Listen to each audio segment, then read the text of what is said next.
எல்லாருக்கும் வணக்கம். இந்த நாளை ரொம்ப இனிமையாக, ஹாப்பியாக, ஹெல்த்தியாக, ஜாலியாக ஸ்டார்ட் பண்ணுங்கள். இந்த வாரம் நமக்கு வெக்கேஷன் வாரம் தான். நான் எதிர்பார்க்கவே இல்லை இந்த டைமில் வெக்கேஷன் போவேன்னு. அது 5 டேஸாக ஒரு 1 வீக் இருக்கும். ஃபுல்லாக ட்ராவலில் தான் இருந்தோம். கொஞ்சம் பயம் இருந்துச்சு, நாங்கள் கண்டினியூஸாக ட்ராவல் பண்ணலாமான்னு. பட் இருந்தால் அப்பப்போ கொஞ்சம் ரெஸ்ட் எடுத்துகிட்டு அந்த மாதிரி தான் போனோம். பட் இருந்தாலும் எனக்கு அந்தளவுக்கு ரொம்ப ஒரு டயர்ட்னஸ் அந்த மாதிரிலாம் ஸ்டார்டிங்கில் ஃபஸ்ட்டு தெரியவே இல்லை. கேரளாலாம் சுற்றி முடிச்சுட்டு வீட்டுக்கு வந்ததுக்கு அப்புறம் தான் ஒரு 2 டேஸ் கண்டினியூஸாக ரெஸ்ட் எடுத்தாச்சு. அதுக்கப்புறம் எப்பயும் போல் நார்மலாக நம்மளோட பாடி ரெக்கவர் ஆகிடுச்சு. நைனிக்கு சம்மர் லீவ் முடிகிறதுக்குள்ளே எங்கேயாச்சும் வெளில கூட்டிகிட்டு போகணும் அப்படின்றது தான் பிளான். ஆனால் வந்துட்டு ரொம்ப நாள் யோசிச்சுட்டே இந்த எங்கே போகலான்னு பார்த்தா எதுக்குமே கரெக்டான ஒரு பிளேஸ் கிடைக்கவும் இல்லை, அதுக்கான டைமும் அமையல. இது ஒரு திடீர் பிளான் தான். ஒரு 2 நாளைக்கு முன்னாடி யோசித்து திடீர்னு பேக் பண்ணி அப்படியே கிளம்பி போன ட்ரிப் தான் இது. ஃபஸ்ட்டு சென்னையிலேருந்து கோயம்புத்தூர் போயிட்டோம். இது ஒரு 1/2 அன் ஹவர் தான் ஆச்சு நமக்கு ஃப்ளைட்டில் போனதுனால. ஃபஸ்ட்டு வந்தே பாரத் செக் பண்ணோம், சென்னை டு திருப்பூர். ஏன்னா அங்கே கோசிஸ்டர் இருக்காங்க. அங்கே போயிட்டு நாங்கள் எல்லோரும் சேர்ந்து போகிறதா தான் பிளானே ட்ரிப்புக்கு. சரி அங்கே போயிடலாம் அப்படின்ற மாதிரி தான் செக் பண்ணும்போது ஒரு 5 ஹவர்ஸ் காமிச்சிது ட்ராவலே. சரி 5 ஹவர்ஸ் எப்படியா ஒரே டைமில் உட்காந்துட்டே இருக்க முடியும்னு சொல்லிட்டு யோசிச்சு தான் சரி பேசாமல் ஃப்ளைட்லேயே போயிடுவோன்னு சொல்லி ஃப்ளைட்டை புக் பண்ணி அப்படியே கிளம்பியாச்சு. First time Chennai to Coimbatore போகிறேன். சீரியஸாக சொல்கிறேன், ஏறி உட்காந்தது மட்டும் தான் தெரியும். சாண்ட்விச் சாப்பிட்டு முடிக்கிறதுக்குள்ளே பார்த்தா கோயம்புத்தூர் வந்துருச்சு. அந்த மாதிரி தான் மேஜிக் மாதிரி இருந்தது. ஏன்னா நம்ம காலையில் ஆரம்பிச்சுன்னா நைட் ஆயிரும்ல, நம்மளுக்கு ரோட் ட்ராவல்லாம் போகணுன்னா காரில். நமக்கு அந்த மாதிரி ட்ராவல் பண்ணிட்டு ஃபஸ்ட்டு ஃப்ளைட்டில் இந்த மாதிரி கோயம்புத்தூருக்கு ட்ராவல் பண்ணும்போது ரொம்ப குயிக்காக போன மாதிரி இருந்தது. கரெக்டாக ஒரு 25 மினிட்ஸ்லேருந்து ஒரு 1/2 அன் ஹவர் இருக்கும், அவ்வளோதான் டோட்டல் ட்ராவலே இருந்துச்சு. அப்படியே போயிட்டு கோயம்புத்தூர் ரீச் ஆகிட்டு அன்றைக்கி ஃபுல் டே கோயம்புத்தூரில் தான் சுற்றிட்டு இருந்தோம், வீட்டுக்கே போகலை. ஏர்போர்ட்டில் பிக்கப் பண்ணுறதுக்கே பிரதர்லாவும் கோசிஸ்டர் வந்துட்டாங்க. அப்படியே கூட்டிகிட்டு அதான் சொன்னல, ஷார்ட்ஸில் கூட சொல்லியிருப்பேன், சிறுவாணி போகலான்னு அங்கே போனோம். கடைசியில் பார்த்தா அது க்ளோஸ் ஆகிடுச்சு. அப்புறம் அங்கே லூலு மால்லாம் ஃபுல்லாக சுற்றிட்டு அங்கே தோட்டத்து விருந்து போயிட்டு அங்கே ஃபஸ்ட் டைம் இப்போ தான் சாப்பிட போகிறேன். சூப்பராக இருந்தது. அங்கேயும் சாப்பிட்டு ஃபுல்லாக கோயம்புத்தூர் ஒரு ரவுண்ட் அடிச்சுட்டு அதுக்கப்புறம் நைட்டு தான் வீட்டுக்கு வந்தோம். அதான் நம்ம ஒரு ட்ரிப்பு கிளம்புறோம் அப்படின்னா நம்ம ஒன்று பிளான் பண்ணுவோம். காலைல ஏர்லி மார்னிங்லாம் கார் எடுக்கிறோம், இங்கேருந்து ஸ்ட்ரெயிட்டாக போய் கேரளாவில் நிற்கிறோம் அப்படின்னு. ஆனால் நாங்கள் ஒரு 5-5:30 எடுக்கலான்னு தான் பிளான் பண்ணோம். நாங்கள் கிளம்புறது பார்த்திங்கன்னா மணி 8 ஆகிடுச்சு. கரெக்டாக திருப்பூரில் கார் எடுத்தோம். அங்கேருந்து தேக்கடி போகிறதுக்கு ஒரு 5 ஹவர்ஸ் தான் ஆச்சு. அதுவும் போகிற ரூட் ஃபுல்லாக தேனி அந்த மாதிரிலாம் தாண்டி தான் போகணும். தேனி தாண்டி கும்ளி தான் போகல. எனக்கு கும்ளிலாம் நான் தேனிக்குள்ளே தான் இருக்குது அப்படின்னு நினச்சேன். கடைசியில் பார்த்தா அது சின்னதாக ஒரு மலை தான், ரொம்ப பெரிய ஹேர்பின் பெண்ட்லாம் கிடையாது. ஒரு 4-5 ஹேர்பின் பெண்டு தான் இருக்கும். ஆனால் சூப்பராக இருந்தது. டக்குன்னு மலைக்கு போன மாதிரி இருந்தது. உடனே பார்த்தா கிளைமேட் எல்லாமே மாறிடுச்சு. அதனால் அந்த போகிற ரூட் எல்லாமே ரொம்ப சூப்பராக இருந்தது. அங்கேருந்து போயிட்டு ரெசார்ட்டில் ஸ்டே பண்ணிவிட்டு போன அன்றைக்கி ஃபுல்லாக அந்த ரெசார்ட் சுற்றி பார்த்துட்டு தான் இருந்தோம். ஏன்னா ரொம்ப அழகான ஒரு இடம் அது தேக்கடியில். Resort name Cardamom County. அதாவது உள்ளே போகணுன்னு வச்சுக்கோங்களேன், நம்ம அப்போ தான் இந்த ரோட்லேருந்து உள்ளே திரும்பி இருப்போம் அந்த ரெசார்ட்டுக்கு. வெளில பார்த்திங்கன்னா ஒரு மாதிரி அப்படியே கொஞ்சம் அனலாக இருக்க மாதிரி தான் இருந்தது. அது உள்ளே போனதும் அப்படி டோட்டலாக மாறிடுச்சு. ஈவினிங் ஆச்சுன்னா மழை பெய்யுது, திடீர்னு பார்த்தா மழை பெய்யுது. ரொம்ப சூப்பராக இருந்தது பிளேஸே. எங்களுக்கு அதை சுற்றி பார்க்கவே ரொம்ப டைம் எடுத்துக்கிச்சு. அப்புறம் நெக்ஸ்ட் டே கிளம்பி பக்கத்துலேயே ஃபஸ்ட்டு இதுக்கு தான் போனோம், எலிஃபண்ட் ரைடு தான் போனோம். நான் போகவே இல்லை, கேட்கவும் இல்லை போகலாமா இந்த ப்ரெக்னன்சி டைமில் அப்படின்னு சொல்லிட்டு. ஒரு வேளை கேட்டிருந்தா போகலான்னு சொல்லியிருப்பாங்களான்னு தெரியல. ஏன்னா அது ரொம்ப ஸ்லோவாக தான் போச்சு அந்த எலிஃபண்ட்டு. பட் இருந்தாலும் எதுக்கு ரிஸ்க் எடுக்கணும்னு இந்த டைம் எந்த ஒரு ஆக்டிவிட்டீஸ்லுமே நான் பார்ட்டிஸ் பண்ணிக்கவே இல்லை. ஏதான் ஃபுல் அண்ட் ஃபுல் இது நைனிக்கான ஒரு வெக்கேஷன் தான். சரி அவள் என்ஜாய் பண்ணட்டோன்னு சொல்லிவிட்டு அவளுக்கு எதெல்லாம் பிடிக்குதோ அது எல்லாத்துலேயுமே நாங்கள் அவளை அலோவ் பண்ணிவிட்டு அவளை பார்ட்டிசிபேட் பண்ண விட்டுட்டோம். அதே மாதிரி தேக்கடியில் நிறைய பிளேசஸ்லாம் இருக்குது சுற்றி பார்க்குறதுக்கு. அப்படிலாம் சொல்லுவாங்க, குறிப்பிட்ட இடம் மட்டும்தான் இருக்கும். ஆனால் நாங்கள் என்ன பிளான் பண்ணோன்னா இந்த டைமு எல்லாருமே போகிற மாதிரி அதாவது இந்த டூரிஸ்ட் ஸ்பாட்லாம் இருக்குல்ல, அங்கெல்லாம் போயிட்டு அங்கேயே கண்டிப்பாக செம க்ரௌடு. ஏன்னா இந்த வெக்கேஷன் சொல்லவே தேவையில்ல. நம்ம எந்த இடத்துக்கு போனாலும் அவ்வளோ டிராஃபிக்கு, அவ்வளோ க்ரௌடு. எல்லாருமே கிளம்பி வந்துட்டாங்க அந்த வெக்கேஷனுக்கு. ஒவ்வொரு பிளேஸும் போயிட்டு அங்கே வெயிட் பண்ணி பார்க்குறதுக்கு நம்ம அப்படியே சும்மா ஒரு ரோட் ட்ரிப் மாதிரி அப்படியே போகிறோமா, எந்த பிளேஸ் நல்லா இருக்காங்களா இறங்கி சுற்றி பார்க்குறோமா, இந்த மாதிரி தான் பிளான் பண்ணிட்டு போனோம். அப்புறம் அப்படி போய் தான் இந்த ஸ்பைசஸ் கார்டன் சொல்லிட்டு ஒரு இடத்த பார்த்துருந்தோம். அதுவே அட்ராக்டிவாக வச்சுருந்தாங்க பேரெல்லாம். சரின்னு உள்ளே போனால் அவர் எங்களுக்கு ஆயுர்வேதிக் கிளாஸ் எடுக்க ஆரம்பிச்சிட்டார் ரொம்ப நேரத்துக்கு. அப்புறம் அதெல்லாம் முடிச்சுட்டு எலிஃபண்ட் ரைட் போகிறப்பவே காலையில் இந்த கதகளி ஷோவுக்கு டிக்கெட் வாங்கிட்டோம். பட் ஒரு 15 மினிட்ஸ் ஷோ லேட்டாக தான் போனோம் லாஸ்ட்டில். ஆனால் ரொம்ப சூப்பராக இருந்தது. நைனிலாம் பயங்கரமாக பயந்துட்டா. ஏன்னா ஃபஸ்ட் டைம் பார்க்குறாளா இந்த மாதிரி. நம்ம சின்ன வயசில் நான்லாம் பார்த்துருக்கேன், நம்ம ஊரில் இந்த கூத்துலாம் போடுவாங்கள்ல, அந்த மாதிரி எங்கள் பாட்டி கூட போய் பார்த்துருக்கேன். ஸோ நமக்கு அது பழகிடுச்சா. நைனி ஃபஸ்ட் டைம் பார்க்கும்போது பயங்கரமாக பயந்துட்டா. ஆனால் சூப்பராக இருந்தது. ஃபர்ஸ்ட் டைம் இந்த ஷோ நான் பார்க்குறேன். அப்படியே அந்த ஷோலாம் முடிச்சுட்டு அங்கேருந்து கிளம்பி சும்மா ஒரு ரோட் ட்ரிப் மாதிரி தேக்கடி ஃபுல்லாக ஒரு ரவுண்டு எங்கே சுற்றுறோடே தெரியாது. பட் ஆனால் சும்மா போயிட்டு வருவோம், எப்படி இருக்குன்னு பார்ப்போம் பிளேசஸ்லாம் சொல்லி அப்படியே ஒரு ரவுண்ட் சுற்றிட்டு அங்கேருந்து அப்படியே ஒரு சின்ன சின்ன கடைக்கெல்லாம் போயிட்டு என்ன மேக்னெட்லாம் பிடிச்சிருக்கோ அதெல்லாம் வாங்கிட்டு அப்படியே வந்துட்டோம். நெக்ஸ்ட் டே வந்துட்டு எனக்கு பர்த்டே. அதை வந்து நாங்கள் எதிர்பார்க்கவே இல்லை அங்கே போய் செலிப்ரேட் பண்ணுவோம். ஏன்னா பர்த்டேலாம் முடிச்சுட்டு போகலாம் அப்படின்னு தான் நினச்சோம். ஆனால் கொஞ்சம் வீக் டேஸில் போனால் ரொம்ப க்ரௌட் இருக்காது. வீக்கெண்டாக போனால் தான் நமக்கு அந்த ரெசார்ட்லாம் கொஞ்சம் ஃபில் ஆயிரும்னு பார்த்தோம். அதனாலே வந்துட்டு வீக் டேஸில் கிளம்பிட்டோம். நைட்டெல்லாம் கேக் கட் பண்ணலான்ற மாதிரி தான் பிளான் பண்ணாங்க. பட் நான் சொல்லிட்டேன், என்னெல்லாம் எழுப்பாதீங்க 12 மணிக்கு, எது வந்தாலும் நெக்ஸ்ட் டே பண்ணிக்கலாம், நைட்டு நல்லா தூங்கிடுவோன்னு சொல்லிட்டு விட்டுட்டேன். அதனால் நைட்டு கேக் கட்டிங்கே கிடையாது. நெக்ஸ்ட் டே தான் வந்துட்டு பிளான் பண்ணியிருந்தாங்க. அதுவுமே எனக்கு தெரியாது. நான் வந்துட்டு சரி இங்கே எங்கத்த பண்ண போகிறாங்க இதெல்லாம் தான் நினச்சேன். பட் வந்து அதுவும் கொஞ்சம் ஓரளவுக்கு சர்ப்ரைஸாக தான் எனக்குமே இருந்துச்சு. அப்படி நானும் என்ன எழுந்திரிச்சு காலையில் நல்லா குளிச்சுட்டு புது ட்ரெஸ் எடுத்திருந்தோமா 2 பேரும் ஒரே மாதிரி ட்வின் பண்ணலான்னு சொல்லிட்டு அந்த ட்ரெஸ்ஸை வந்துட்டு மறக்காமல் நாங்கள் எப்படி எடுத்துகிட்டு போயிட்டோம். நல்ல வேலை மிஸ் பண்ணலை. ஏன்னா ஒரு டைம் கொஞ்சம் யோசனை வச்சுக்கோங்களேன், எதுக்கு இதை வேறு கேரி பண்ணிட்டு போகணும் அப்படின்னு நினச்சிருந்தேன்னா கண்டிப்பாக வச்சுருப்பேன். ஆனால் சரி 2 பேரும் ஒரே டைம் ஃபஸ்ட் டைம் எடுக்கிறோம், இது எப்படி மிஸ் பண்ணணும்னு சொல்லிட்டு தான் எடுத்து பத்திரமா அப்படியே ட்ராலியில் வச்சு எடுத்துகிட்டு போயாச்சு. நல்ல வேலை போட்டதுக்கு அங்கே எவ்வளோ ஃபோட்டோஸ் எடுக்க முடியுமோ அந்தளவுக்கு ஃபோட்டோஸ் எடுத்துட்டோம். அப்புறம் அப்படியே அங்கேருந்து பக்கத்தில் ஒரு சின்ன டெம்பிள் தான், ரொம்ப சூப்பராக இருந்தது அந்த டெம்பிள். நம்ம ஊரில் என்ன சாமிலாம் இருக்குமோ மகாலட்சுமி, காளி அந்த மாதிரி தான் அங்கேயுமே அந்த கோவிலுமே இருந்தது. மற்றபடி இன்னொரு சாமி ஏதோ புதுசாக கையில் வந்துட்டு ஒரு குழந்தை வச்சுருக்க மாதிரி தான் இருந்தது. எனக்கு அது என்னன்னு தெரியல. அப்படியே போனோமா, உள்ளே போயிட்டு அப்படியே எல்லா சாமி நின்று கும்பிட்டு அங்கேருந்து கிளம்பி அப்படியே ஸ்ட்ரெயிட்டாக ரெசார்ட்கே வந்துட்டோம். ஆக்சுவலாக தேக்கடியில் வந்துட்டு 2 நைட்டு 2 நைட்ஸு 2 டேஸ் அந்த மாதிரி தான் ஸ்டே பண்ணலாம் அப்படின்ற ஒரு பிளான். கரெக்டாக வந்துட்டு பர்த்டே அன்னைக்கு மார்னிங் வந்து வெக்கேட் பண்ணுறோன்னு சொல்லிட்டோம். ஏன்னா அங்கேருந்து கிளம்பி நாங்கள் ஆலப்பி போகலான்ற மாதிரி தான் ஒரு பிளான் பண்ணியிருந்தோம். சரி போகிறதுக்கு முன்னாடி அப்படியே கேக் கட்டிங்லாம் பண்ணிடுவோன்னு சொல்லிட்டு சர்ப்ரைஸாக அரேஞ்ச் பண்ணாங்க போல். கண்ணை மூடும்போது தெரிஞ்சிச்சு அங்கே ஏதோ கேக் தான் இருக்குது அப்படின்னு. அப்புறம் வந்ததும் நம்மளும் கொஞ்சம் சர்ப்ரைஸ் ஆகணும்ல, அதுக்கேற்ற மாதிரி சர்ப்ரைஸ் ஆயாச்சு. அப்புறம் அப்படியே கேக்லாம் கட் பண்ணிவிட்டு அங்கே நிறைய குட்டீஸ்லாம் இருந்தாங்க. அதுக்கப்புறம் ஸ்விம்மிங் பூலில் அங்கே ஒரு விளையாடுற பசங்க எல்லாருமே இருந்தாங்க. நிறைய பேர் ஃபேமிலியோடு வந்திருந்தாங்க அந்த இடத்துக்கு. நம்ம ஃபஸ்ட் டைம் இப்போ தான் போகிறோம் அந்த ரெசார்ட்க்கு. ஆனால் கமெண்ட்ஸில் வந்துட்டு ஷார்ட்ஸில் நிறைய பேர் சொல்லியிருந்தாங்க, நாங்கள் போயிருக்கோம் வெக்கேஷனுக்கு, எப்பயுமே வருஷத்தில் ஒரு தடவை அங்கே போயிடுவோம், ரொம்ப சூப்பராக இருக்கும் அந்த இடம் பீஸ்ஃபுல்லாக அப்படின்னு. நமக்கு இதெல்லாம் ஒரு டைம் போகும்போதுன்னு தெரியுது. நெக்ஸ்ட் இயர் கண்டிப்பாக போகலான்ற மாதிரி ஒரு பிளான் தான். ஏன்னா ரொம்ப நல்லா இருந்துச்சு. நீங்கள் கூட யாராச்சும் ட்ரை பண்ணலாம். பசங்களை பொறுத்த வரைக்கும் நம்ம வெக்கேஷன் ஒரு இடத்துக்கு கூப்பிட்டு போகிறோம் அப்படின்னா நமக்கு தான் தெரியுது இந்த பிளேஸ்லாம் எவ்வளோ அழகாக இருக்குது பாரு அப்படின்னு சொல்லிட்டு அந்த மாதிரி இந்த இயற்கையை ரசிக்கிறதுலாம் வந்து நமக்கு வந்து கொஞ்சம் வயசு வந்ததுக்கப்புறம் தான் தெரியுது. பசங்களுக்கு என்ன அங்கே என்னென்ன ஆக்டிவிட்டீஸ் இருக்குது. முதல்ல ஸ்விம்மிங் பூல் இருக்குது, அதுதான் வந்துட்டு ஒரு பெரிய அட்ராக்டிவாக இருக்குது. நைனிலாம் போன நாள்லேருந்து ஸ்விம்மிங் பூலில் தான் குளிச்சுட்டு இருந்தா. அதுவும் வேறு அங்கே திடீர்னு நல்லா மழை வருது. திடீர்னு பார்த்தோன்னா கொஞ்சம் லைட்டாக அப்படியே வெயில் வர மாதிரிலாம் இருக்கும். அந்த மழையிலேயே நின்று ஸ்விம்மிங் பூலில் அவ்வளோ ஜாலியாக ஆட்டம் போட்டுட்டு இருந்தா. அவளுக்கு வந்து வெக்கேஷன்னா அது ஸ்விம்மிங் பூல் தான் அப்படின்ற மாதிரி ஆயிடுச்சு. 30+ வந்துட்டாலே பெருசாக இந்த இன்ட்ரெஸ்ட்டே இருக்க மாட்டேங்குது பர்த்டே செலிப்ரேஷன்லாம். ஏன்னா போன தடவை வரைக்குமே ரொம்ப ஈகராக இருந்துச்சு, நைட்டு சர்ப்ரைஸாக கேக் கட் பண்ணுவாங்களா அப்படின்ற மாதிரி வெயிட்லாம் பண்ணிட்டு இருந்தேன். ஆனால் இந்த டைம் வந்துட்டு எந்த ஒரு சர்ப்ரைஸ் அதெல்லாம் வேண்டாம்ப்பா விடுங்க, கொஞ்சம் நேரம் தூங்கினா போதும் அப்படின்ற மாதிரி தான் இருக்குது. நான் டயர்ட் ஆகிடக்கூடாதுன்னு சொல்லிட்டு ஒரு சில இடத்துல வந்து சாக்ரிஃபைஸ் பண்ணாங்க. நான் சொல்லிட்டேன் அதெல்லாம் ஒன்றும் தேவையில்லை, நீங்கள் வந்துட்டு எங்கெல்லாம் போய் சுற்றி என்ஜாய் பண்ணமோ பண்ணுங்கள், நான் கீழேயே கூட உட்காந்துட்ருக்கேன் அப்படி. ஆனால் ரொம்ப தூரம் நடக்கிறனா மட்டும் நான் வரலன்னு சொல்லிட்டேன். வருஷம் பர்த்டேக்கு இங்கே இருக்க மாட்டோம், அது மட்டும் தெரியுது வீட்லேயே இருக்கிறதுல. ஏன்னா போன வருஷம் வந்துட்டு பாண்டிச்சேரி போயிருந்தோம், அதுவுமே வந்துட்டு கொஞ்சம் அன்எக்ஸ்பெக்டடாக போனது தான். வெக்கேஷன்னால சரி சும்மா பாண்டியாச்சும் போயிட்டு வருவோன்னு போனது தான். அதே மாதிரி இந்த டைம் பர்த்டே பார்த்திங்கன்னா எதிர்பார்க்காத ஒரு டைம் திடீர்னு பார்த்தா தேக்கடியில் இருக்க மாதிரி கொஞ்சம் வந்துட்டு சரி பரவாயில்ல வருஷம் எங்கேயாச்சும் வெளில போகிறோமே. இதுக்கு தான் வந்துட்டு என்ன பண்ணுறதுன்னா சம்மர் டைமில் பிறக்கணுன்றது. சம்மர் டைமில் பிறந்தனா ஜாலியாக இருக்கும் பர்த்டே செலிப்ரேட் பண்ணுறது. ஸ்கூல் டைம்லாம் நம்மளை லீவ் போட்டு எங்கேயும் அழைச்சிட்டு போக மாட்டாங்க. பட் இந்த மாதிரி பர்த்டேலாம் மே மந்த்லாம் வந்துச்சுன்னா சொல்லவே தேவையில்ல, கண்டிப்பாக எங்கேயாச்சும் வெளில போயிடுவோம்.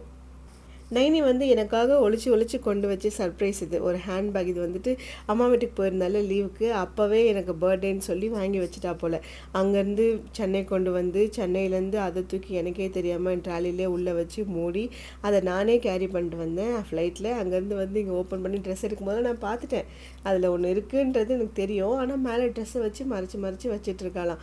பட் இருந்தாலும் பரவாயில்ல, அந்தளவுக்கு ரொம்ப சீக்கிரட்டாக அதை மெயின்டைன் பண்ணிகிட்டு இருந்தா 2-3 டேஸாக. அப்புறம் அதையுமே வந்து கேக் கட் பண்ணதும் சர்ப்ரைஸாக கொண்டு வந்து கொடுத்தா. எனக்குமே அது கொஞ்சம் ஷாக்காக தான் இருந்துச்சு. பரவாயில்ல இந்த அளவுக்கு நமக்கு வந்து சர்ப்ரைஸ் பண்ணணும்னு அவளுக்கு தோணுதில்லை அப்படின்ற மாதிரி தான் தோணுச்சு. அப்புறம் நானும் சர்ப்ரைஸ் ஆகிட்டேன் பயங்கரமாக. அப்புறம் அங்கேருந்து கிளம்பி ஆலப்பி போனோம். அப்படியே வந்து ட்ரெஸ் சேஞ்ச்லாம் பண்ணிவிட்டு போகிற வழியிலே பார்த்திங்கன்னா நாங்கள் அந்த 2 ரூட் பார்த்தோம். அந்த இன்னும் 2 ரூட் எனக்கு எதுன்னு தெரியல, சாரி 3 ரூட் காமிச்சிது. ஒரு ரூட் பார்த்தினா அப்படியே ரொம்ப வளைஞ்சு வளைஞ்சு போகிற மாதிரி இருந்துச்சு மேப்பில். இது என்னடா இது நல்லா இருக்கே, பேசாமல் இது ஃபாரஸ்ட்குள்ளே போகுமோ அப்படின்னு ஜூம் பண்ணி பார்த்துட்டே போனால் வாகமன்லாம் வந்துச்சு. பரவாயில்லையே, நம்ம வந்ததுக்கு இன்னொரு இடத்துக்கு சேர்த்து பார்த்த மாதிரி ஆயிருமேன்னு சொல்லிட்டு அப்படியே அந்த ரூட்டை பிடின்னு சொல்லி போனோம். ஆனால் நைட்டெல்லாம் போயிருந்தால் அந்த ரூட்டு செம பயமாக இருந்திருக்கும். ஏதோ ஃபாரஸ்ட்குள்ளே போகிற மாதிரி தான் இருந்துச்சு. ஆனால் ரொம்ப சூப்பராக இருந்தது அந்த பிளேஸே. நம்ம ட்ராவல் பண்ணிட்டு போகிற ரோடே வந்துட்டு அவ்வளோ அழகாக இருந்தது. பக்கத்தில் ஃபுல்லாக மரம், அங்கங்கே ஃபால்ஸு. அது வந்துட்டு எல்லாரோட ப்ரைவேட் ஃபார்ம் நினைக்கிறேன். நிறைய வந்துட்டு நம்ம ஊரில் நிலம்லாம் இருக்க மாதிரி அந்த பக்கம் இந்த ஜாதிக்காய் மரம், அந்த தோட்டம், பலா தோட்டம், அந்த மாதிரி நிறைய இருந்தது. எங்கேயாச்சும் ஒரு வீடு இருக்கும். நாங்கள் கூட யோசிப்போம், எப்படிடா இங்கெல்லாம் வந்து வீடு கட்டி தங்கியிருக்காங்க அப்படின்னு. ஏன்னா அங்கேருந்து நம்ம வெளியில் போகணும் அப்படின்றதுக்கு கண்டிப்பாக 20-30 மினிட்ஸ் ஆயிரும். ஆனால் பார்க்கும்போது ரொம்ப அழகாக பீஸ்ஃபுல்லான இடமா தான் இருந்தது. நம்மளால அங்கே 2-3 நாளுக்கு மேலே தங்க முடியாது. நமக்கு இங்கே வந்துட்டு சிட்டிக்குள்ளேயே சுற்றி பழகிட்டோமா, நம்ம போயிட்டு அங்கே தனியாக ஒரு இடத்துல தங்கினா நமக்கு பைத்தியம் பிடிச்ச மாதிரி ஆயிரும். அப்புறம் கரெக்டாக வாகமன்லாம் போனதுக்கப்புறம் அங்கே வந்துட்டு ஒரு டூரிஸ்ட் ஸ்பாட் தான் இருந்துச்சு. அங்கே பார்த்தீங்கன்னா நிறைய பேர் கைட்டு வந்துட்டு வாங்கி விட்டுட்டு இருந்தாங்க. அதுக்கேற்ற மாதிரி தான் அங்கே செம்ம காற்று. சரி இங்கே சூப்பராக பறக்கும் போல், அதனால் தான் எல்லோரும் வாங்கி விடுறாங்கன்னு ஒரு கைட்டு வாங்கி விட்டது தான். அது சரன்னு மேலே போயிடுச்சு. எல்லார் கைட்டை விட ஃபஸ்ட்டில் போய் நின்றுச்சு. அது எங்களுக்கு ரொம்ப ஆச்சரியமாயிடுச்சு. திடீர்னு பார்த்தா அப்படியே ஃபுல்லாக ஃபாகு ஃபார்ம் ஆகி அப்படியே ஃபுல்லாக அந்த மிஸ்ட்டு எல்லாம் வந்து சூப்பராக அப்படியே கிளைமேட்டே சுத்தமாக மாறிடுச்சு. ஏன்னா நான் இது வரைக்கும் கைட்லாம் விட்டதே கிடையாது. வாங்கி வாங்கி வச்சுருக்கேன் வீட்டில். நான் குட்டியாக இருக்கும் அப்போ மாடி வந்துட்டு அங்கே போயிட்டு பறக்க விட்டால் வீட்டிலேருந்து ஒன்றுமே பறந்தது கிடையாது. அப்படியே தூக்கி விடுவோம், திரும்ப வந்து கீழே தான் விழும்.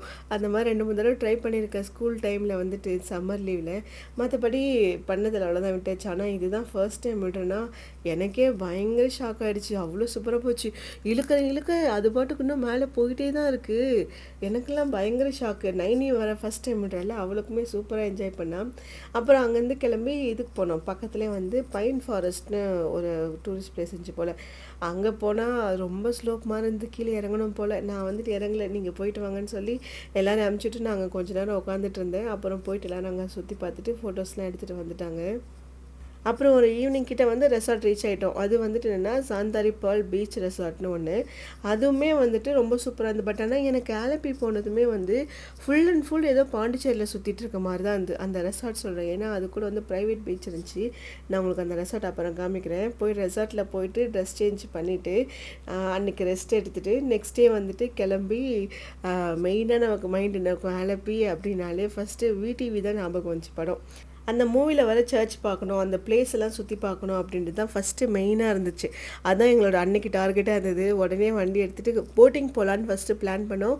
ஆனால் போட்டிங் நாங்கள் முன்னாடி கேள்விப்படவே இல்லை. அதாவது அதை பற்றி நாங்கள் தேடி பார்க்கவே இல்லை. அதில் போனால் ஸ்டே பண்ணுற மாதிரிலாம் இருக்கணும் ஒரு 1 டே அப்படின்னாங்க. நம்ம பிளானில் அது இல்லைன்னு சொல்லிவிட்டு அப்படியே பக்கத்துலேயே சுற்றி பார்த்துட்டு அந்த போட் ஹவுஸ் எல்லாமே சுற்றிட்டு அங்கேருந்து கிளம்பி அந்த பீச் கிட்ட அந்த சர்ச் கிட்ட வந்துட்டோம். எங்களுக்கு ஃபுல் அண்ட் ஃபுல் விடிவி படம் மட்டும்தான் மைண்டில் ஓடுது. ஏன்னா அந்த இடமே அவ்வளோ அழகாக இருக்குது. அந்த ஆலப்பி, அதாவது அந்த போகிற ரோடு இருக்குல்ல அந்த சர்ச்சுக்கு, அந்த ரோட்டில் நடுவில் ஃபுல்லாக தண்ணி, அந்த தண்ணிக்கு நடுவில் ஒரு வீடு இருக்குது. அதே மாதிரி பக்கத்தில் ஃபுல்லாக தண்ணி, தண்ணிக்கு நடுவில் ஒரு வீடு.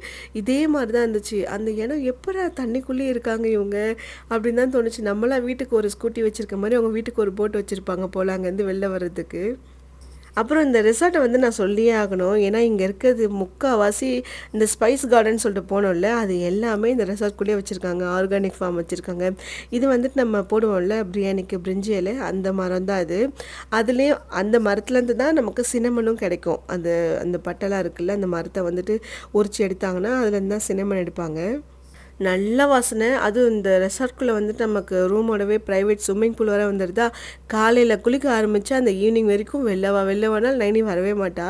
அப்படியே அந்த தண்ணிக்குள்ளேயே விழுந்துட்டு கிடந்தா. அங்கேயும் வந்துட்டு ஒரு மாதிரி நைட் ஆனால் செம மழை பெய்ய ஆரம்பிச்சிருச்சு. அங்கேயும் கிளைமேட்லாம் சூப்பராக தான் இருந்தது. இருந்தாலும் தேக்கடி வந்துட்டு மலை மேலே இருந்தோமா, அந்த கிளைமேட் வேறு. அப்படியே கொஞ்சம் கூட ஸ்வெட் ஆகவே இல்லை. அப்படியே சில்லுன்னு குளுன்னு இருந்தது. இங்கே வந்துட்டு கொஞ்சம் வெயில் தான். கொஞ்சம் இல்லை, கொஞ்சம் நல்லாவே வெயில் இருந்துச்சு. நைட்டு மட்டும்தான் மழை பெஞ்சுது. அதாவது நம்ம வந்துட்டு இந்த எக்ஸாட்டிக் ஃப்ரூட்ஸ்லாம் பார்க்குறோம்ல, ஒரு சில ஃப்ரூட்ஸ்லாம் அப்பா இதெல்லாம் எங்கே கிடைக்குதுன்னு தெரியலையே, இதெல்லாம் அந்த ஊரில் மட்டும்தான் கிடைக்கும்னு சொல்லுவோம்ல, அந்த மாதிரி ஃப்ரூட்ஸ் எல்லாமே இங்கே வச்சுருக்காங்க. அது வந்துட்டு இங்கே நேச்சுரலாக வர்றது கேரளாவில்.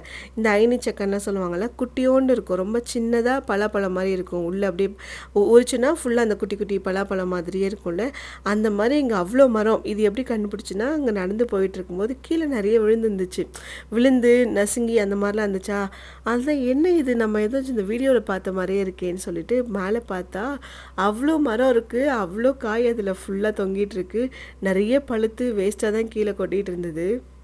அதே மாதிரி இப்போ காமிச்சது வந்து குடம்புளின்னு சொல்லுவோம்ல, அந்த மரம் தான். அதுவுமே நான் பார்த்தது கிடையாது, இங்கே தான் பார்த்தேன். அதே மாதிரி உள்ளே நிறைய ஆர்கானிக் ஃபார்ம்ஸ் வச்சுருந்தாங்க. பட்டர்ஃப்ளை கார்டன் ஒன்று இருந்துச்சு, அது பார்த்திங்கன்னா அங்கே ஃபுல் அண்ட் ஃபுல் ஃப்ளவர்ஸாக இருக்கா. அந்த ஃப்ளவர்லேருந்து ஹனி எடுக்கிறதுக்குனே வந்து அவ்வளோ பட்டர்ஃப்ளை தன்னால் வந்து சேர்ந்துடுது. அது இடமே வந்துட்டு அவ்வளோ சூப்பராக இருந்தது. அந்த ஒன் டேயில் வந்துட்டு கொஞ்ச நேரம் சரி சுற்றி பார்க்கலாம் உள்ள ரெசார்ட்னு பார்த்தா, அது பாதி தான் சுற்றி பார்த்தோம் சொல்லப்போனால். அதுக்கப்புறம் டைம் கிடைக்கல, ஏன்னா நாங்கள் வேறு இடத்துக்கு வெளில போகலாம் அப்படின்ற மாதிரி கிளம்பிட்டோம். அங்கே எனக்கு ரொம்ப பிடிச்சதே வந்துட்டு டைனிங் ஏரியா தான். ஓப்பன் டைனிங் தான். மார்னிங் பிரேக்ஃபாஸ்ட் வந்து நமக்கு காம்ப்ளிமெண்ட்ரியாக வந்துடும், அண்ட் லஞ்சு டின்னர் வந்துட்டு நம்ம இஷ்டம் தான். நம்ம அங்கே சாப்பிட்டா சாப்பிட்லாம், ஒரு வெளில போயிட்டோம் அப்படின்னா வெளில கூட சாப்பிட்டுக்கலாம். இந்த இடத்தெல்லாம் பார்க்குற வரைக்கும் ஒரு கேரளாக்குள்ளே இருக்க மாதிரி தான் இருந்துச்சு. ஏன்னா அவ்வளோ மரம், அவ்வளோ காய், அதாவது இந்த பழம் அந்த மாதிரி ட்ரீஸ்லாம் நிறைய இருக்குல்ல, இதெல்லாம் பார்க்கும்போது ஒரு மாதிரி வித்தியாசமாக இருந்துச்சு. ஆனால் அதை தாண்டி அங்கே ஒன்று வந்து பீச் இருந்துச்சு. அந்த சைடு போனதுமே அப்படியே ஃபுல் அண்ட் ஃபுல் ஏதோ பாண்டிச்சேரியில் இருக்க மாதிரியே ஒரு ஃபீல் வந்துருச்சு. அப்புறம் அங்கேயே வந்துட்டு இது இருந்துச்சு, ஸ்பா இருந்துச்சு. சரி சும்மா கன்சல்ட் பண்ணி பார்ப்போன்னு பண்ணேன். அப்புறம் லெக் மசாஜ் மட்டும் எடுத்துக்கோங்க அப்படின்னு சொன்னாங்க. அதுவும் காம்ப்ளிமெண்ட்ரி தானே, சரி எதுக்கு விடுவானேன்னு சொல்லிட்டு போனோம். அப்புறம் பார்த்தா அதுவும் நமக்கு கொஞ்சம் ரிலாக்ஸாக இருந்துச்சுன்னா, அந்த ஒரு 3-4 நாள் நம்ம அங்கே வெளிலே சுற்றிட்டு அதுக்கப்புறம் போயிட்டு இந்த லெக் மசாஜ் பண்ணதும் ஒரு மாதிரி ரொம்ப அப்படியே ரிலாக்ஸ்டாக இருந்தது. அன்றைக்கி நாங்கள் வேறு என்ன பிளான் பண்ணோம் அப்படின்னா, அதே மாதிரி நிறைய டூரிஸ்ட் பிளேசஸ் இருக்குதான், பட் அங்கெல்லாம் போனோம்னா நிஜமாலுமே செம்ம க்ரௌடு. அங்கே வெயிட் பண்ணி அங்கே டிக்கெட் எடுத்து ஒருத்தவங்களாம் முடிச்சுட்டு அதை பார்த்துட்டு அடுத்தது வரும்போது தான் நமக்கு அப்பா இதிலே ஒன் டே போயிடுதேன்னு தோணுது. அதனால என்ன பண்ணுறோம், இந்த டைம் ரொம்ப டூரிஸ்ட் பிளேஸ்லாம் போயிட்டு சுற்றி பார்த்து டைம் வேஸ்ட் பண்ணுறதுக்கு நம்ம கார் எடுத்தோமா அப்படியே ஒரு ரோட் ட்ரிப் மாதிரி போகிறோம். எந்தெந்த பிளேசஸ்லாம் நல்லாயிருக்கோ அங்கெல்லாம் இறங்கி ஃபோட்டோஸ் எடுக்கிறோம், சுற்றி பார்க்குறோம், அந்த மாதிரி தான் பிளான் பண்ணிட்டு வந்தோம். ஆனால் அது என்னமோ சக்ஸஸ்ஃபுல்லாக பண்ணிட்டோம். அந்த ஆலப்பிலே வந்துட்டு நிறைய ஏரியாவை சுற்றிட்டோம். ஸோ வெக்கேஷனோட கடைசி நாள் இன்றைக்கி அந்த ரெசார்ட்டில், ஆலப்பி ரெசார்ட்டில். ஸோ மார்னிங் வந்து பிரேக்ஃபாஸ்ட் முடிச்சுட்டு வெக்கேட் பண்ணலாம் அப்படின்ற மாதிரி தான் ஒரு பிளான். சரி அப்படியே போயிட்டு பிரேக்ஃபாஸ்ட் சாப்பிட்லான்ட்டு போனோம். நம்ம ஊரில் இருக்க மாதிரி தான் எப்பயும் போல் தோசை, இட்லி எல்லாமே இருந்துச்சு. அண்ட் அவங்க ஊர் ட்ரெடிஷ்னல் ஃபுட்டு, புட்டு, கடலைக்கறி, ஆப்பம், இந்த கல்லப்பம் அந்த மாதிரி எல்லாமே இருந்துச்சு. நான் உங்களுக்கு இன்னும் இந்த பீச் காமிக்கல, சொல்லிகிட்டே தானே இருக்கேன், நான் காமிக்கிறேன். சரி பிரேக்ஃபாஸ்ட் முடிச்சுட்டு அப்படியே தான் நடந்து போனோம். ஏன்னா ஒரு சின்ன வாக் போய்ட்டுலாம் பார்த்தோம். லைட்டாக அப்படியே மழை பெஞ்சிட்டே இருந்துச்சா, சரி இந்த டைமில் பீச் போனால் நல்லாயிருக்குன்னு சொல்லிட்டு அங்கேருந்து சாப்பிட்டு அப்படியே கிளம்பி கொடை பிடிச்சிட்டு நடந்து போயிட்டே இருந்தோம். இது வந்து ப்ரைவேட் பீச் தான், வேறு யாரும் வர முடியாது. ரெசார்ட்டில் ஸ்டே பண்ணுறவங்க மட்டும் போயிட்டு அங்கே டைம் ஸ்பெண்ட் பண்ணிட்டு வரலாம். லாஸ்ட் டைமே வந்து நம்ம துபாய் போனப்போ நைனி அழைச்சிட்டே போகல. வெக்கேஷன் என்னமோ லீவ் என்னமோ அவளுக்கு தான், பட் வெக்கேஷன் போட்டது எங்கள் 2 பேருக்குமா ஆயிடுச்சு. அவள் வந்துட்டு கூப்பிட்டதுக்கு இல்லை நான் அங்கே பாட்டி வீட்டிலே இருக்கேன்ட்டா, அம்மா வீட்டிலே இருக்கேன்னு சொல்லிட்டால, அவள் வரமாட்டேன்ட்டா. அதனாலே வந்துட்டு சரி அவளை விட்டுட்டு தான் நாங்கள் போனோம். ஆனால் வந்துட்டு எங்களுக்கு என்ன, சரி இந்த லீவுக்காச்சும் அவளை வந்து எதுவும் டிசப்பாயின்ட் பண்ணக்கூடாது. அவள் வந்து எதிர்பார்க்கவும் இல்லை நம்ம எங்கேயாச்சும் வெளில போவோம் அப்படின்னு. அவளுக்கு வந்துட்டு போயிட்டு அம்மா வீட்டில் இருந்தால் அவளுக்கு அதுவே ஜாலி தான். பட் இருந்தாலும் நமக்கு ஒரு ஆசை இருக்கும்ல, லீவ்னா நம்ம எங்கேயாச்சும் கூப்பிட்டு போகணும் பசங்களை அப்படின்னு. ஸோ அதனால வந்துட்டு இந்த டைம் பிளான் பண்ணது தான் அவளுக்கு. அவள் அதுக்கேற்ற மாதிரி பயங்கரமாக என்ஜாய் பண்ணிட்டா. அந்த ஒரு 5 நாள் எந்த ரெஸ்ட்ரிக்ஷனுமே கிடையாது. பட் ஆனால் சொன்ன பேச்சு அழகாக கேட்டுட்டு நம்ம என்ன சாப்பிடணும்னு சொல்கிறோமோ அது மட்டும் கரெக்டாக சாப்பிட்டு அப்படி தான் ஒழுங்காக ஒபே பண்ணிட்டு தான் இருந்தாள். ஆனால் இருந்தாலும் அவள் வழியில் அவள் எப்படிலாம் என்ஜாய் பண்ணாலும் அந்த மாதிரி செம்மையாக என்ஜாய் பண்ணிட்டா. அப்படியே கொடை எடுத்துகிட்டு அந்த மழையிலே நடந்து போயிட்டே இருந்தோம். இங்கேருந்து கொஞ்சம் தூரம் தான் பீச், அப்படியே பார்த்தோன்னே தெரியுதுல்ல. அந்த அன்றைக்கி நாங்கள் ஈவினிங் வந்த உடனே போனோம், சன்செட்லாம் பார்த்தோம். அது வந்து நான் வீடியோ எடுக்கவே இல்லை. அண்ட் அன்றைக்கி ஈவினிங் வேறு வந்துட்டு இங்கே வந்து கைட்லாம் விட்டு இங்கே அடிக்கிற காற்றுக்கும் சூப்பராக போச்சு அந்த கைட்டு. இன்னொரு நாள் நம்ம வீட்டு மாடியிலேருந்து விடணும்னு ஒரு ஆசை. ஏன்னா எந்த காற்றுலலாம் சூப்பராக பறக்குதே இதுன்னு சொல்லிட்டு நெக்ஸ்ட்டு இந்த வெயில் கொஞ்சம் முடிட்டோம், அதுக்கப்புறம் நல்லா காற்றடிக்கும் போது ஒரு நாள் விட்டு பார்க்கணும். அப்புறம் அப்படியே பீச்சில் கொஞ்சம் நேரம் நடந்துட்டு நாங்கள் இன்றைக்கி சன்ரைஸ் பார்க்கலான்லாம் வர காலையிலே பிளான் பண்ணுமா. ஆனால் எங்கள் நேரம் பாருங்கள், காலையிலேருந்து சன்னே வரல. அப்படியே ஒரு மாதிரி ரொம்ப க்ளவுடியாக மழை பெஞ்சிட்டே இருந்தது. எப்போ சன்னு வந்துச்சுன்னு கூட தெரியாது. நாங்கள் அதுக்குள்ளே கிளம்பிட்டோம்.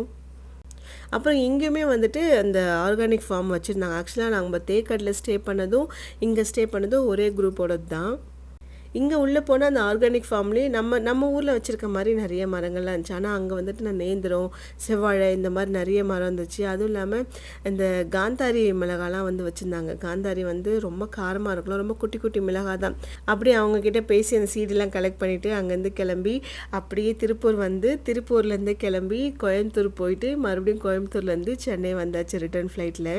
இந்த வெக்கேஷன் வந்துட்டு எனக்கு மறக்க முடியாத வெக்கேஷன். உண்மையிலேயே ஒரு வர்த்தான வெக்கேஷன் தான். எந்த ஒரு ரிஸ்க்குமே கிடையாது. எந்த அளவுக்கு சேஃபாக இருக்க முடியுமோ அந்த அளவுக்கு சேஃபாக ட்ராவல் பண்ணியாச்சு. கையில் எல்லா டேப்லெட்ஸுமே கேரி பண்ணிட்டு தான் போனேன். அண்ட் ஃபுல் மெயினாக ஹைட்ரேட்டாக இருந்தேன். எங்கேயாச்சும் வெளில போனால் நமக்கு வந்து ரெஸ்ட் ரூம் போகணுன்ற மாதிரி தோணுன்னு சொல்லிட்டு தண்ணி குடிக்காமலாம் இல்லை, தண்ணி குடிச்சிட்டே தான் இருந்தேன். பட் இதுக்கப்புறம் எந்த ட்ராவலுமே கிடையாது. இதுக்கப்புறம் வீட்டிலே கொஞ்சம் சேஃபாக இருந்துக்க வேண்டியதான். அதனால் ஒரு 7th மந்த் வரைக்கும் இருந்திங்கன்னா ஜாலியாக ட்ராவல் பண்ணிட்டு வாங்க. மைண்டும் ரிலாக்ஸ்டாக இருக்கும், கொஞ்சம் ஸ்ட்ரெஸ் ஃப்ரீயாக இருக்கும். அண்ட் நிறைய மெமரிஸ் உங்களுக்கு கிரியேட் பண்ண மாதிரி இருக்கும். இதோட நெக்ஸ்ட் விலாகில் மீட் பண்ணலாம். Bye bye.